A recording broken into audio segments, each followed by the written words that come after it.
Ay, cabrón. Denle jarabe a Teofilito.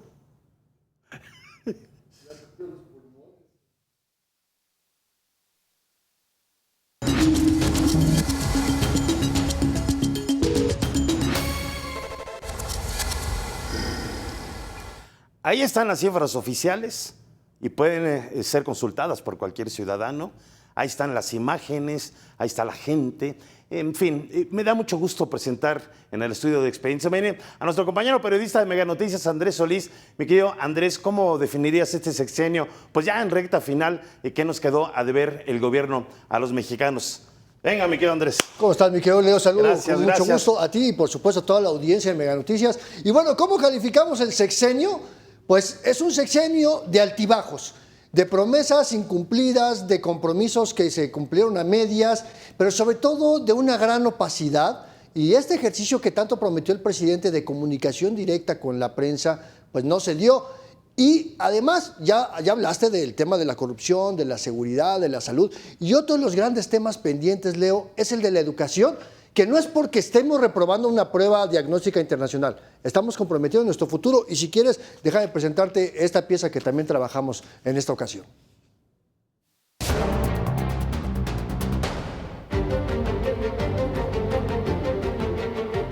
López Obrador prometió educación gratuita y becas desde preescolar hasta universidad y un nuevo modelo de escuela mexicana. No contaba con el impacto que dejaría la pandemia por COVID-19, que de acuerdo con organizaciones civiles dejó a 1.5 millones de estudiantes fuera de las aulas. Para el ciclo escolar 2021-2022, el abandono en educación media superior fue del 9.2%, mientras que para educación primaria y secundaria fue de 0.4 y 2.5 respectivamente. Esto tiene un impacto a largo plazo. Las entidades más pobres del país tienen también el mayor porcentaje de población con estudios básicos incompletos, lo que les niega el derecho de acceder a mejores empleos y mejores condiciones de vida. El tema educativo también está atravesado por las grandes desigualdades.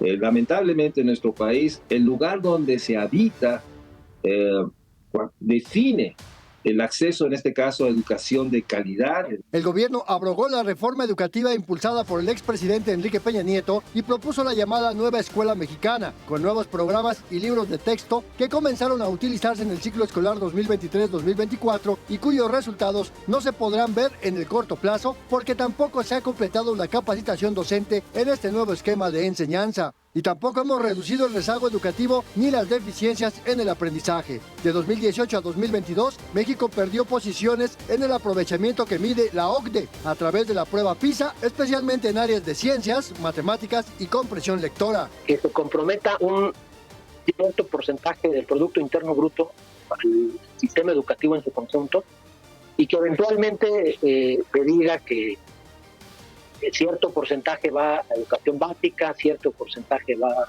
educación media superior. A esto se suma la carencia en infraestructura. Pues ya tenemos 11 años aquí en esta escuelita, pues las condiciones en las que estamos pues son hechos de lámina, de tablas a base de los padres de familia. Pero sí nos hace falta mucho, cementación, una buena instalación de lo que es agua potable. No tenemos un agua potable formal, más que se toma de una manera clandestina, pero ahí nos subsidiamos. Mega Noticias, Andrés Solís. Bueno, pues ahí está, Leo. Tú puedes ver aquí, los datos no mienten y además son datos oficiales. Y ahí vimos estos testimonios de docentes de Chiapas, de Oaxaca, que nos muestran la precariedad de sus escuelas. Solo para darte más información. De acuerdo con la Comisión Nacional para la Mejora Continua de la Educación, 12% de las escuelas no tienen electricidad. El 25%, una de cada 4 escuelas públicas, no tiene agua potable, Leo. 20%, una de cada 5, no tienen lavamanos. Y en el país hay 6,000 escuelas sin sanitarios. Sin sanitarios. 50% de las escuelas, Leo, ¿qué crees? No tienen computadoras.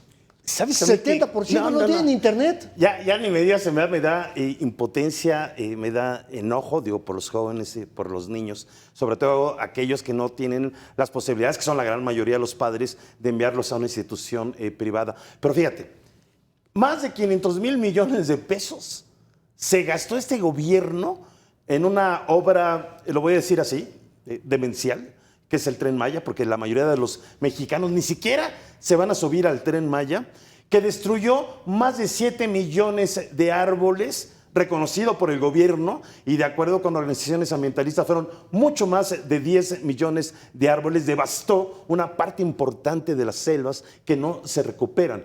Cualquier persona que tumbe una área forestal en las selvas ya no se recupera, no es igual que los bosques tropicales. Más de 500,000 millones de pesos, Andrés, en una obra que ni siquiera termina el gobierno, que tiene constantes fallas, que cavaron, ¿cómo se llama? Los cenotes, que metieron pilotes de concreto. O sea, eso es un peligro. En cualquier momento se va a asumir el suelo, en cualquier momento. Y que se hayan gastado más de 500,000 millones de pesos, que no se lo gastó el gobierno de su bolsa ni el presidente. Los mexicanos lo pagamos con nuestros impuestos. Y que haya esa condición de escuelas que tú comentas. No, bueno, y además déjame darte la cifra importante, porque hablas de 500,000 millones de pesos que costó el Tren Maya, y un dirigente indígena me decía, ¿y Maya de dónde? ¿Qué tiene de Maya, no? Pero fíjate, el programa La Escuela es Nuestra, que se diseñó precisamente para llevar infraestructura a las escuelas, tuvo un presupuesto para este año de 28,000 millones de pesos. 28,000 millones de pesos para 77,000 escuelas nada más. Y el Tren Maya 500,000, o sea, la diferencia es abismal. Pero además, fíjate, en México, en todo el territorio nacional, Leo, hay 230,000 escuelas públicas, de todos los niveles, preescolar hasta preparatorias. Pero el gobierno federal presume que hay 232,000 elementos del Ejército, Marina y Guardia Nacional para labores de seguridad. ¿Qué quiere decir esto? Que 232,000 elementos federales están en labores de seguridad, pero no alcanza uno por cada plantel educativo. Y entonces estamos hablando que hay 30 millones de estudiantes que no... ¿Quién los cuida en las escuelas? ¿Quién los cuida de un terremoto? ¿Quién los cuida de una balacera? ¿Quién los cuida de la venta de drogas? Y esto es un tema que no estamos viendo. Hablamos del rezago educativo, pero no hablamos de la seguridad de las futuras generaciones, Leo. Es que, fíjate que, no sé, me da como mucho coraje. Mira, por ejemplo, estamos viendo estas imágenes de extrema pobreza en gran parte del país. Muchas de estas lugares pues, se encuentran pues, al norte, sobre todo, donde ya, como sabemos, se desató de una manera alarmante la violencia. Este sexenio está terminando con casi 200,000 homicidios y dice uno, ¿dónde está el ejército? ¿Dónde están los demás elementos de seguridad estatales, municipales? ¿Dónde están finalmente? Pues lo sabemos, construyendo el Tren Maya, la refinería Dos Bocas, construyendo bancos del bienestar, administrando, digamos, parte del sureste, hoteles que va a haber, administrando una línea aérea que vuela casi sin pasajeros, con 1 o 2 pasajeros. Ahí están finalmente la seguridad.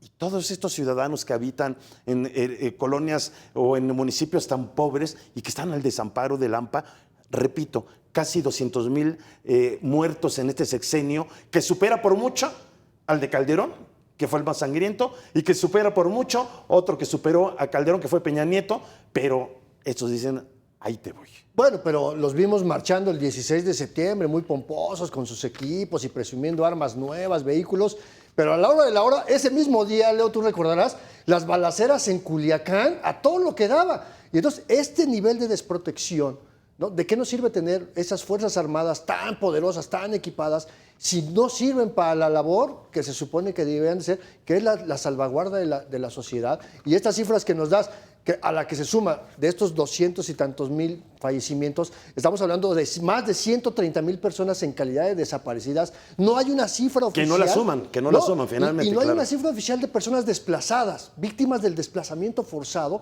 por la irrupción de criminales en sus territorios. Hay 2,446 municipios en México. En 1820 hay por lo menos un grupo criminal. Es decir, en 3 de cada 4.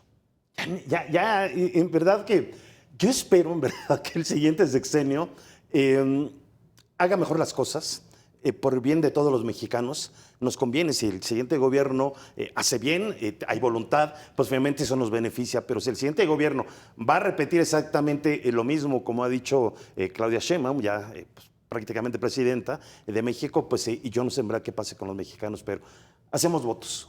Y si le va bien a la presidenta, le va bien a México. Y se va el presidente, pero los que hacemos periodismo nos quedamos. Eso sí, Miguel Andrés, ojalá y el Mi querido siguiente sexenio hablemos de cosas más agradables. Yo espero que sí. Y gracias, como siempre, por estar aquí en Expedientes contigo, mi querido Leo. Gracias, muchas gracias, mi querido Andrés Solís, por haber estado con nosotros en Expedientes MN.